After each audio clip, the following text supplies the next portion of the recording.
Aku minasan, welcome back again with Mr. K di sini. Emang ada saja udah ini re. Masih gak habis pikir. Dari informasi chapter terbaru atau chapter 1113, di sana diungkap kalau dunia One Piece akan tenggelam. Jujur masih speechless sih Mr. K. Tapi ada beberapa hal menarik yang pengen diobrolin. Makanya tak bikin konten aja lah, oke? So, tanpa banyak basa-basi lagi, monggo enjoy ke kontennya, G. Let's go. Nah, dari informasi dunia akan tenggelam aja, kita pasti langsung berpikir, kok bisa dunia bakalan tenggelam? Apa yang menjadi penyebabnya? Pasalnya hal ini menjadi menarik karena secara gak langsung pula ya, isu tenggelamnya dunia entah mengapa sangat relate sama kita semua. Pemanasan global yang semakin menjadi-jadi, gedung-gedung pencakar langit yang kurang terregulasi, semuanya membuat tanah semakin turun jauh lebih cepat. Buktinya aja di Indonesia sendiri ya, Jakarta sudah divonis akan tenggelam dalam jangka waktu beberapa puluh tahun ke depan. Sekarang apakah dunia One Piece sendiri ya kasusnya akan sama? Mungkinkah berkat peperangan seperti menggunakan senjata layaknya Mother Flame dan sebagainya, semua itu akan membawa dunia akan tenggelam seutuhnya?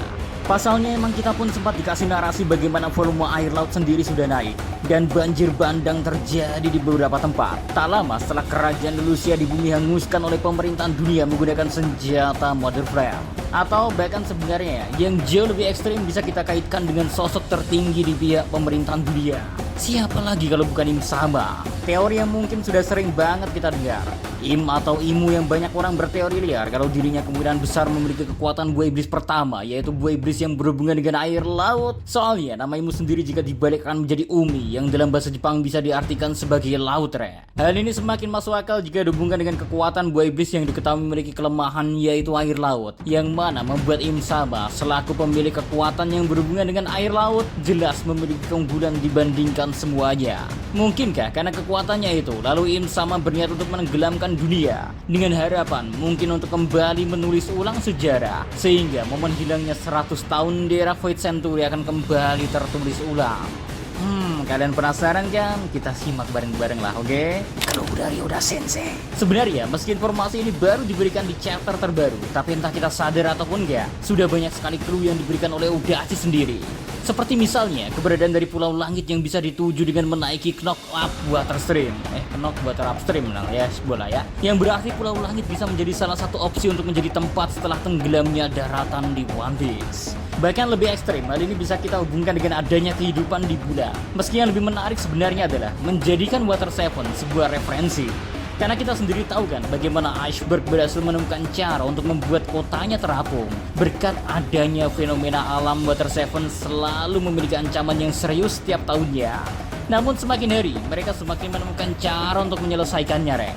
Bahkan sebuah rel kereta di atas laut pun berhasil mereka ciptakan, yang mana berpindah dari suatu tempat ke tempat lainnya menjadi make sense. Gak berhenti sampai di sini, masih ingat kan kapal Noah di Pulau Manusia Ikan? Ya, kapal yang menjadi peninggalan dan dijaga hingga sekarang ini ya, yang meski pada awalnya menjadi tanda perjanjian untuk membawa para manusia ikan ke atas permukaan.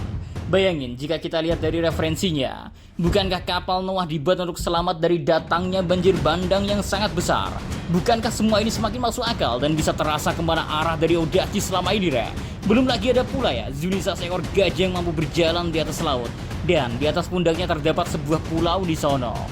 Terlalu banyak fenomena-fenomena yang membuat kita seolah makin mengiyakan kalau emang pada awalnya Odachi itu berniat untuk menenggelamkan dunia One Piece. Bahkan yang terbaru ya mungkin bisa kita lihat dari negeri Wano Kuni, di mana negeri Wano Kuni yang asli sebenarnya berada di bawah laut, bukan berada di atas daratan. Mungkinkah ini semua tujuan dari Im Sama sejak awal? Atau adakah sebenarnya hubungan dengan Red Line, All Blue, dan semua itu?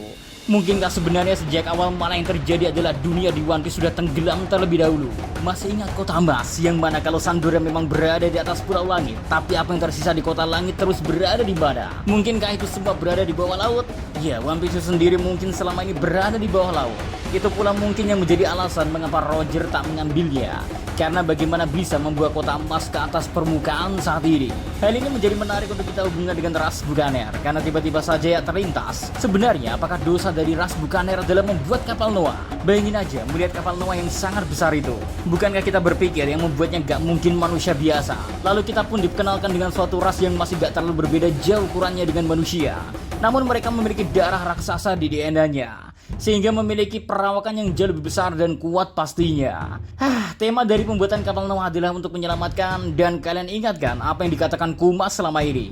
Dia ingin menyelamatkan sebanyak mungkin orang sebisa dia. Hal yang lantas dibalas oleh Saturn ketika mendengar dengan jawaban, kan hal itulah mengapa ras kalian layak untuk dihapuskan. Ya, ras Bukaner adalah pembuat kapal Noah, karena mereka berniat untuk menyelamatkan sebanyak-banyaknya orang yang bisa mereka selamatkan, sehingga muncul atau jadilah kapal yang sangat besar itu, Rek. Lantas apakah perjalanan Luffy sekarang ini adalah perjalanan untuk membuat daratan yang asli kembali naik ke permukaan? Sehingga sampai sekarang pun kita ketahui ya, kalau gerakan itu disebut dengan gerakan Fajar akan datang. Soalnya memang sampai sejauh ini One Piece masihlah berada di dasar laut.